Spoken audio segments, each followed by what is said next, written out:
And all the viewers, उम्मीद है कि आप सब खैरियत से होंगे। जी तो स्टूडेंट्स, आज हम टेस्ट का सॉल्यूशन करने वाले हैं 18 जून पे जो मेरान की टेस्ट हुई है। ठीक है, अब इसमें ज़्यादातर जो क्वेश्चंस रिपीट हुए हैं ना, तो बेटा वो चैप्टर्स मैं आपको बताऊंगा कि ज़्यादातर किससे क्वेश्चंस जो हैं रिपीट हुए हैं।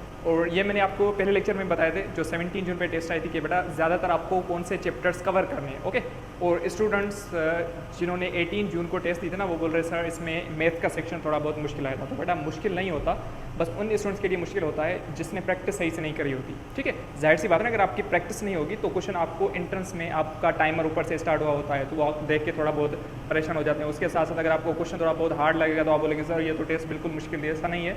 ओके, तो टेस्ट बिल्कुल इजी भी थी, थोड़ी बहुत क्वेश्चन हार्ड भी थे। तो बता एवरेज अगर हम निकालेंगे तो एवरेज बिल्कुल नॉर्मली टेस्ट होती है, ज़्यादा मुश्किल नहीं होती, क्योंकि उसी ही टेस्ट से काफ़ी सारे स्टूडेंट्स के 80 स्कोर पे आ जाते हैं, 75, 85, 90 तक स्कोर आ जाते हैं, और कोई स्टूडेंट्स के 40, 45, 60, 65 यहाँ तक क्वेश्चन आते हैं। तो बेटा मार्क्स आ जाते हैं। तो ये इशू होता है आपकी प्रैक्टिस का। आपकी प्रैक्टिस अच्छी होगी तो सारी चीज़ें बिल्कुल ईजी होंगी। ओके, तो स्टार्ट करते हैं आज के इस लेक्चर को। 18 जून पे जो मैथमेटिक्स की टेस्ट हुई थी बेटा, इसमें अगेन फर्स्ट नंबर क्वेश्चन आया था ट्रिग्नोमेट्री का। तो आप देख सकते हैं कि ट्रिग्नोमेट्री के ज़्यादातर क्वेश्चन पूछे जा रहे हैं, मतलब एक ही शिफ्ट की टेस्ट में आपसे 2 या 3 क्वेश्चन ट्रिग्नोमेट्री के लाजमी आते हैं। मैं तो डिफरेंट जितनी भी शिफ्ट थी 18 जून पे वो सारे क्वेश्चन मैंने लिखे हैं, मतलब फिर भी अगर मैं बात करूं तो एक शिफ्ट में 3 या 4 क्वेश्चन ट्रिग्नोमेट्री के लाजमी पूछे जा रहे हैं। ओके, इसमें क्वेश्चन नंबर 1 पूछा गया है tan अल्फा प्लस बीटा का फॉर्मूला। तो बेटा मैंने आपको ये पढ़ाया था, सारी चीज़ें पढ़ाई थी कि tan अल्फा प्लस बीटा होता है tan alpha plus tan beta divide by 1 plus tan alpha tan beta. मतलब अगर यहाँ पे प्लस होगा तो यहाँ पे प्लस हो जाएगा, अगर यहाँ पे माइनस का पूछा जाता तो माइनस हो जाता, इस तरीके से। उसके बाद नेक्स्ट क्वेश्चन पूछा गया है कोस अल्फा प्लस बीटा का। तो बेटा ये भी फॉर्मूला ट्रिग्नोमेट्री का है। तो कोस अल्फा किसके बराबर होता है? Cos alpha cos beta minus sine alpha sign beta. मतलब अगर यहाँ पे प्लस होगा फिर यहाँ पे माइनस आ जाएगी, अगर यहाँ पे माइनस होगी तो फिर यहाँ पे प्लस आ जाता है। ये चीज़ें, उसके साथ साथ आपको साइन अल्फा प्लस बीटा का फॉर्मूला भी याद होना चाहिए कि साइन अल्फा प्लस बीटा क्या होता है? Cos alpha sign beta plus sine alpha cos beta. Okay, अगर यहाँ पे माइनस होता तो फिर यहाँ पे क्या हो जाता है? माइनस ही आ जाता है। ठीक है, तो ये सारी चीज़ें आपको ट्रिग्नोमेट्री में याद होनी चाहिए। ओके, उसके बाद आ जाते हैं, उसके बाद क्वेश्चन आता है क्वेश्चन नंबर 3 लिमिट का। तो बेटा लिमिट का क्वेश्चन ये तो आइलर थ्योरम होता है, limit x approach to infinity, ये सारी चीज़ें मैंने आपको पढ़ा रखी है। 1 + 1 अपान एक्स। अगर यहाँ पे जो भी चीज़ है उसका रेसिप्रोकल ऊपर पर आए तो इसका आंसर जाता है ई। ठीक है, ई इज आइलर नंबर, इसका आंसर आइलर थ्योरम के अकॉर्डिंग इसका आंसर ई आता है। ओके, उसके बाद नेक्स्ट क्वेश्चन, ये क्वेश्चन आ सकता है कि limit x approach to infinity हो, अगर यहाँ पे प्लस की जगह माइनस आ जाता तो फिर इसका आंसर आ जाता है ई पावर -1। ई पावर -1 को आप 1/e भी लिख सकते हैं। ओके, तो फिर इसका आंसर 1/e आ जाता है। अगर प्लस हुआ तो ई, अगर माइनस हुआ तो ई पावर -1।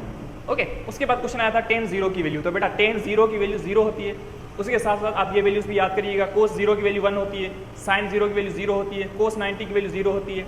उसी तरीके से sin π/2 की वैल्यू क्या होती है? sin π/3 cos π/3 या cos π/6 sin 60 cos 60। ये सारी चीज़ें आपको आनी चाहिए। ओके, बेसिक सी चीज़ें पूछी गई हैं। उसके बाद है derivative of e power 2 power e power x। तो बेटा देखें इसकी डेरिवेटिव हम कैसे निकालते हैं, जैसे मैंने आपको पढ़ाया था ना a पावर x टाइप का जो फंक्शन हो तो उसकी डेरिवेटिव कैसे निकालते हैं। पहले हम इसे क्या करेंगे, सेम टू सेम लिखेंगे। तो पहले आप लिखेंगे 2e पावर x, उसके बाद इसके पावर की आप डेरिवेटिव करेंगे तो इस e पावर x की डेरिवेटिव क्या होती है? e पावर x ही होती है। उसके बाद इसके साथ आप log लगा देंगे तो इसका आंसर होगा ये। ठीक है, तो ये इसका आंसर हो जाएगा। ओके, तो इस तरीके से आप इजीली सॉल्व कर सकते हैं। अगर यहाँ पे होता a पावर x तो उसका आंसर जाता है a पावर x, वही x की आप दोबारा डेरिवेटिव करते हैं और log a आ जाता है। इसी तरीके से आप इजीली सॉल्व कर सकते हैं। ये सारी चीज़ें मैंने आपको पढ़ा रखी थी। तो बेटा e पावर x की डेरिवेटिव, एक्सपोनेंशियल फंक्शन की डेरिवेटिव, इसकी आपको प्रैक्टिस करनी है। ठीक है, उसके बाद नेक्स्ट क्वेश्चन आता है derivative of e power x square. तो बेटा sorry 2 power e power 2 power e power 2। तो बेटा ओवरऑल देखेंगे ना तो e is a number, e number है। तो मतलब अगर नंबर के ऊपर पावर नंबर होगा तो ओवरऑल रिजल्ट क्या आएगी? नंबर। तो मतलब ये एक नंबर है, इसका मकसद क्या है? ये एक नंबर है। और हमें पता है जब भी कोई भी कांस्टेंट होती है तो कांस्टेंट की डेरिवेटिव हम क्या लेते हैं? 0। तो फिर इसकी डेरिवेटिव डायरेक्टली 0 आ जाएगी। कोई मुश्किल की वाली बात ही नहीं है इसमें, कोई मुश्किल वाली बात नहीं है इसमें। ठीक है, उसके बाद आइडेंटिटीज का अगेन क्वेश्चन आ गया है sin square x plus cos square x। तो बेटा sin स्क्वायर cos, ये क्वेश्चन रिपीट हुआ है। 17 पे भी यही क्वेश्चन आया था, 18 पे भी यही क्वेश्चन रिपीट हुआ है। ओके, और शायद 17 पे क्वेश्चन आया था, यहाँ पे cos 90 का आया था, अब यहाँ पे tan 0 का आ गया। मतलब क्वेश्चन सेम टू सेम होते हैं, बस थोड़ा बहुत क्या करते हैं अरेंजमेंट उसी चैप्टर की थोड़ी चेंज कर देते हैं। उसके बाद क्वेश्चन नंबर 8 आया लेटेस्ट रेक्टम का। बेटा ये थोड़ा बहुत क्वेश्चन डिफरेंट था। तो बेटा लेटेस्ट रेक्टम, हम ये चीज़ें मैंने आपको पढ़ाई थी जब मैंने कॉनिक के चैप्टर्स आपको पढ़ाए थे ना, हर चैप्टर में सर्किल में।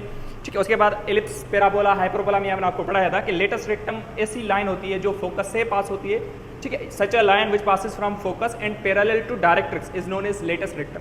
तो ये इसकी डेफिनेशन आपको आनी चाहिए। लेटेस्ट रेक्टम, बस ये डेफिनेशन होगी और आपको पूछा जाएगा ये बताओ किसकी डेफिनेशन है। तो ये लेटेस्ट रेक्टम की डेफिनेशन होती है। ओके, उसके बाद आ जाते हैं अगर sine is positive, if sine theta is positive and tan x is negative. तो साइन पॉजिटिव tan नेगेटिव, ये कौन सा क्वाड्रेंट होता है? तो क्वाड्रेंट सिस्टम में ये सारी चीज़ें हम पढ़ते हैं कि ये जो फर्स्ट क्वाड्रेंट होता है ये होता है सेकंड, ये होता है थर्ड और ये होता है फोर्थ। ओके, फर्स्ट क्वाड्रेंट में सारे रेशियोज पॉजिटिव होते हैं, सेकंड क्वाड्रेंट में साइन और साइन का रेसिप्रोकल, साइन और कोसेक पॉजिटिव होते हैं, थर्ड में टेन और कोट पॉजिटिव होते हैं, एंड फोर्थ में सेक एंड कोस पॉजिटिव होते हैं। तो sine positive it means first and second quadrant, लेकिन टेन नेगेटिव, तो tan negative again second quadrant. तो इसका करेक्ट आंसर क्या होगा? इसका आंसर होगा it will be second quadrant, quadrant number 2। Okay, उसके बाद क्वेश्चन आया था सर्कमफ्रेंस ऑफ अ सर्किल का फॉर्मूला। तो बेटा इसका फॉर्मूला है 2 पाई r। तो यहाँ पे आपको ये भी हो सकता है कि आपको रेडियस गिवन और आपसे पूछा जाए इसका सर्कमफ्रेंस बताओ, या area of circle pi r square, ये चीज़ें आपको आनी चाहिए। आगे चलते हैं। उसके बाद क्वेश्चन आया है क्वेश्चन नंबर 11, 10, 225 की वैल्यू। तो बेटा 17 पे भी यही क्वेश्चन आया था, 18 पे भी यही क्वेश्चन पूछा गया है। क्या पूछा गया है कि 225 की वैल्यू। तो बेटा को रेशियोज को चेंज करना मैंने आप लोगों को सिखाया था कि आप चेंज कैसे करते हैं। ये 0 डिग्री, फिर ये होता है 90, ये होगा 180, 270 और ये होगा 360।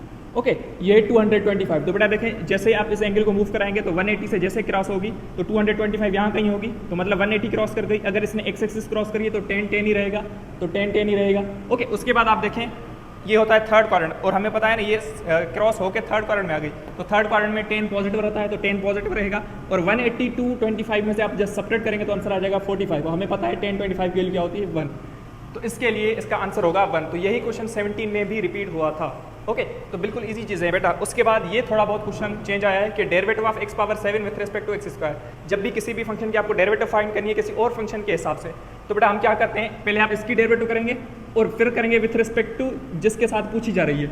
ओके, पहले आप इसकी डेरिवेटिव करें x पावर 7 की, तो x पावर 7 की डेरिवेटिव क्या हो जाएगी 7x पावर 6, फिर इसकी डेरिवेटिव निकालेंगे एक्स स्क्वायर की 2x, फिर आप क्या करेंगे डेरिवेटिव इसकी पूछी जा रही है इसके हिसाब से, तो इसकी डेरिवेटिव को इसके हिसाब से आप डिवाइड करेंगे। तो x पावर 7 की डेरिवेटिव ऊपर रखें, एक्स स्क्वायर की डेरिवेटिव नीचे रखें। जब आप सॉल्व करेंगे इसे तो इसका आंसर होगा 7/2 x पावर 5, तो ये इसका करेक्ट आंसर हो जाएगा। ओके, तो इस तरीके से आपसे ये भी डेरिवेटिव पूछी जा सकती है, derivative of sine x with respect to cos x, या पूछा जा सकता है derivative of tan x with respect to cos x. ठीक है, तो जिसकी डेरिवेटिव जिसके हिसाब से पूछी जाए इसकी डेरिवेटिव फाइंड करेंगे उसके हिसाब से, फिर इसकी डेरिवेटिव को इससे डिवाइड करेंगे तो इसका आंसर आ जाएगा। ओके, उसके बाद 13 क्वेश्चन मैट्रिसेस से पूछा गया है, और यही क्वेश्चन मैंने आपको 17 पे जो मैंने सॉल्यूशन करवाया था मैंने आपको समझाया था बेटा अगर मेन डायगोनल की एंट्रीज सेम और बाकी सारी 0 हो तो हमेशा स्केलर होता है, अगर मेन डायगोनल की एंट्रीज 1 1 हो तो होता है यूनिट मैट्रिक्स, और unit matrix is also known as identity matrix, इसे हम आइडेंटिटी मैट्रिक्स भी कहते हैं। तो स्केलर मैट्रिक्स की डेफिनेशन आपको आनी चाहिए, डायगोनल मैट्रिक्स की डेफिनेशन आपको आनी चाहिए, स्क्वायर मैट्रिक्स जिसमें रोज एंड कॉलम्स बराबर होते हैं, रेक्टेंगुलर मैट्रिक्स जिसमें रोज और कॉलम बराबर ना होते हैं, सही। उसके बाद ट्रांसपोज ऑफ मैट्रिक्स कैसे फाइंड करते हैं,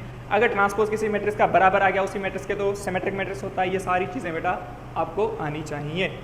उसके बाद आ जाते हैं, तो बेटा देखें उसके बाद बायनोमियल थ्योरम में क्वेश्चन आया एक्सपेंशन का 1 - x पावर -1। तो बेटा यही फॉर्मूला क्या मैंने आपको नहीं पढ़ाया था लेक्चर्स में, मैंने आपको ये फॉर्मूला पढ़ाया था। मैंने आपसे ये भी बोला था बेटा आपसे कभी कभी ये डायरेक्टली पूछा जाता है इसकी एक्सपेंशन बताओ, कभी कभी ऐसा भी पूछा जाता है इसकी 4th टर्म बताओ, इसकी 5th टर्म बताओ। तो मैंने आपको एक ट्रिक बताई थी क्या कि अगर यहाँ पर भी माइनस है यहाँ पर भी माइनस है तो इसकी सारी टर्म्स पॉजिटिव होंगी, अगर यहाँ पे प्लस हो यहाँ पे माइनस हो तो फिर इसकी एक टर्म पॉजिटिव एक नेगेटिव, मतलब अल्टरनेटिव टर्म्स आती हैं। ठीक है, तो इसका करेक्ट आंसर होगा 1 + x + x square + x cube + x power 4 + x power 5। इस तरीके से आप सॉल्व करते जाएंगे। ओके, अगर आपसे यहाँ पे ऐसा भी पूछा जा सकता है इसकी 4th टर्म बताओ 5th टर्म बताओ। ओके, उसके बाद है क्वेश्चन नंबर 15।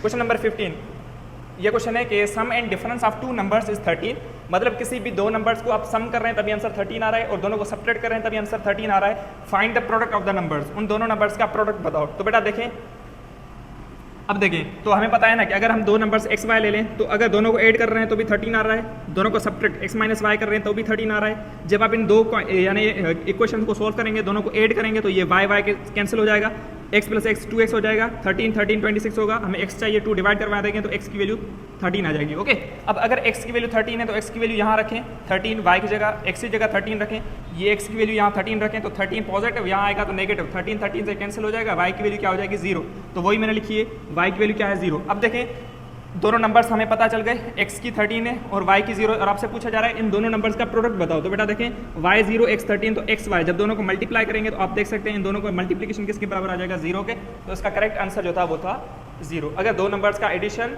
और सब्ट्रैक्शन सेम हो तो दोनों की प्रोडक्ट हमेशा 0 के बराबर आती है।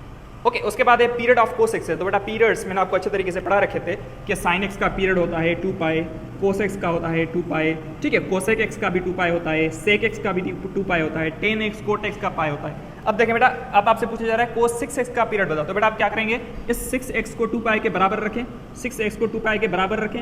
अब देखें हमें x चाहिए तो इस 6 को डिवाइड करवा दें, जैसे आप 6 को डिवाइड करवा देंगे ये कैंसिल होकर x की वैल्यू क्या आ जाएगी, x की वैल्यू आ जाएगी pi by 3।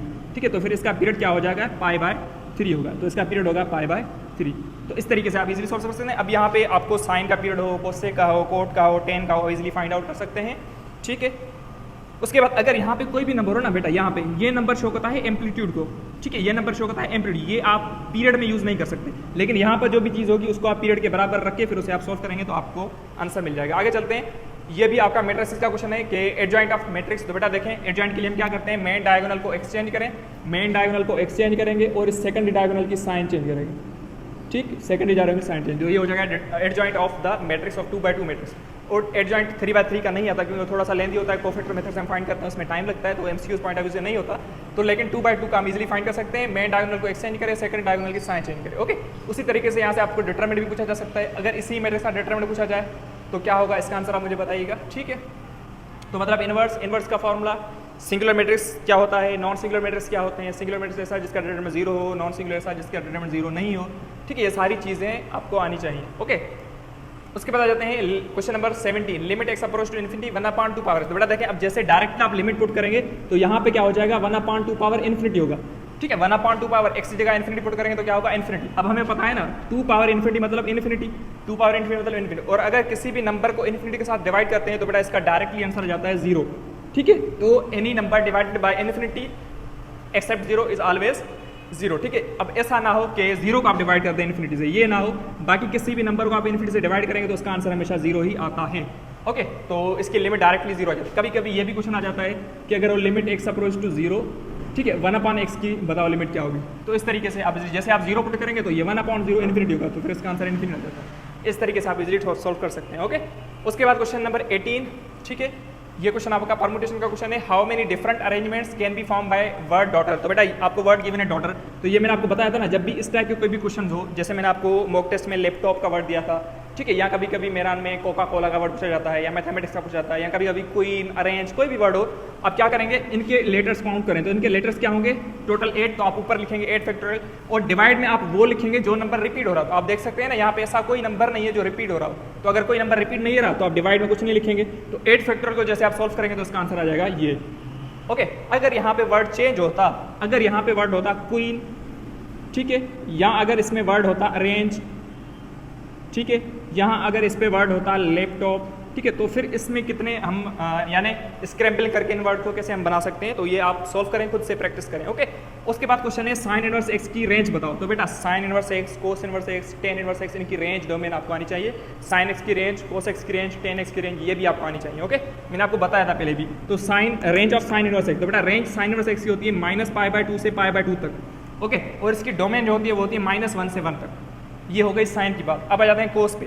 Cos inverse x की डोमेन होती है -1 से 1 तक, और इसकी रेंज होती है 0 से π तक, ठीक है। उसके बाद टेन इनवर्स पे आ जाते हैं, तो इसकी डोमेन होती है रियल सेट, इसकी रेंज होती है -π/2 से π/2 तक। अब रियल सेट को आप ऐसे भी डिफाइन कर सकते हैं, -∞ से लेकर इन्फिनिटी तक, ये भी रियल सेट कहलाता है, ओके। तो साइन इनवर्स एक्स की range domain, cos inverse x की range domain, tan inverse x की रेंज डोमेन। उसके अलावा साइन एक्स की भी रेंज आपको आनी चाहिए, डोमेन आनी चाहिए, कोस एक्स की आनी चाहिए, और टेन एक्स की भी आपको आनी चाहिए, ओके। देन आपका क्वेश्चन आया था question number 20, d/dx of E square. तो ये सेम वही बात हो गई, अगर ई आइलर नंबर है तो नंबर के ऊपर पावर नंबर होगा, तो result will be a constant. Result क्या आएगी इसकी, कांस्टेंट। तो अगर रिजल्ट कांस्टेंट है और कांस्टेंट की डेरिवेटिव फाइंड करेंगे तो बेटा हम सबको पता है, बच्चे को पता है, तो इसका आंसर डायरेक्टली क्या आ जाता है, 0 आ जाता है। तो डेरिवेटिव ऑफ कांस्टेंट हमेशा क्या होती है, 0। तो बेटा ये थे कुछ क्वेश्चंस मैथमेटिक्स के, ओके। 18 जून पे जो टेस्ट हुई थी मेरान की, तो बेटा टेस्ट आप देख सकते हैं ना, यहाँ पे ज़्यादातर क्वेश्चंस किस चैप्टर से पूछे जा रहे हैं, ज़्यादातर आपका ट्रिग्नोमेट्री का चैप्टर आ रहा है, और इसमें कुछ मिक्स में भी चैप्टर्स थे, जैसे कॉनिक का क्वेश्चन का आ गया, ठीक है, यहाँ मेट्राइसिस के क्वेश्चन, डेरिवेटिव में क्वेश्चन आ गए, ठीक है। उसके अलावा ये बायनोमियल थ्योरम के एक्सपेंशन का क्वेश्चन, पीरियड्स, और उसके अलावा आपको ये डोमेन रेंज परमुटेशन का क्वेश्चन आ गया। अब परमुटेशन, बायनोमियल थ्योरम, इन चैप्टर्स की आपको प्रैक्टिस ग्रिप होनी चाहिए। कॉम्बिनेशन का फॉर्मूला, परमुटेशन, प्रोबेबिलिटी, ठीक है, ये सारी चीज़ें, प्रोबेबिलिटी 0 किसकी होती है, 1 किसकी होती है, या प्रोबेबिलिटी हम किस तरीके से फाइंड करते हैं, ये सारी चीज़ें आपको आनी चाहिए, ओके बेटा। तो उम्मीद करता हूँ कि ये लेक्चर आपको अच्छे से समझ में आ चुका होगा, और उम्मीद करता हूँ आप प्रैक्टिस करेंगे अच्छे से, और आपकी टेस्ट जो है 19, 20 जहाँ पर जिस भी आप टेस्ट हो, तो कोशिश करें थोड़ी बहुत प्रैक्टिस कर लें, ठीक है। अभी क्योंकि टाइम बिल्कुल कम है, तो कोशिश करें, और इंशाल्लाह आपकी टेस्ट जो है ना बहुत ज़्यादा अच्छी होगी अगर आप इन क्वेश्चन की अच्छे से प्रैक्टिस कर लेंगे।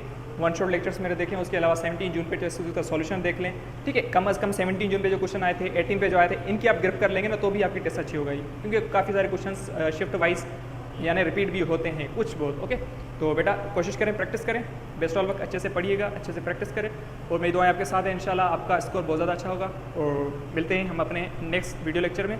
और जैसे टेस्ट होना बेटा, टेस्ट के बाद स्कोर का आप स्कोर अपना मुझसे लाजमी शेयर करिएगा। ओके, और जो आपका एक्सपीरियंस हो, जैसे क्वेश्चंस सर ये क्वेश्चंस आए थे, वो क्वेश्चन आप मुझसे लाजमी शेयर करिएगा। तो थैंक यू, अल्लाह हाफिज़।